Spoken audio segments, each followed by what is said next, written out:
Hello, നമസ്കാരം friends.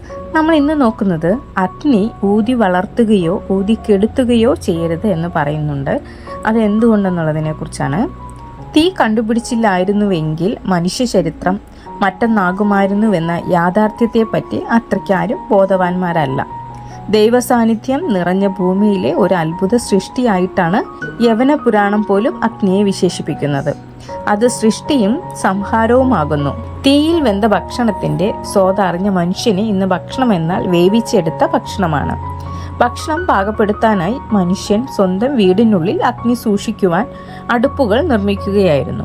ആവശ്യാനുസരണം തീ കൂട്ടുകയും അണച്ചും അവർ തന്റെ ആവശ്യങ്ങൾ നിറവേറ്റി. അണയാതെ സൂക്ഷിക്കേണ്ട അഗ്നി പരിപാലിക്കേണ്ടതിനെ പറ്റിയും ആദിമ മനുഷ്യർ ബോധവാന്മാരായിരുന്നു. ഊതി വളർത്താതെയും ഊതി കെടുത്താതെയും അഗ്നിയെ സൂക്ഷിച്ച പഴമക്കാർക്ക് ചില തിരിച്ചറിവുകൾ ഉണ്ടായിരുന്നു. അഗ്നിയെ ദേവനായി സങ്കല്പിച്ചിരുന്നത് കൊണ്ട് ആ ദേവനെ എച്ചിൽ നിറഞ്ഞ അശുദ്ധമായ വായ് കൊണ്ട് ഊതി വളർത്താനും ഊതി കെടുത്താനും പാടില്ലെന്നൊരു വിശ്വാസവും ഉണ്ടായിരുന്നു. കുനിഞ്ഞിരുന്ന് അശ്രദ്ധമായി തീ ഊതി വളർത്താൻ ശ്രമിക്കുമ്പോൾ തലമുടിയിലോ മുഖത്തോ വസ്ത്രങ്ങളിലോ തീ പടരാനുള്ള സാധ്യത ഏറെയാണ്.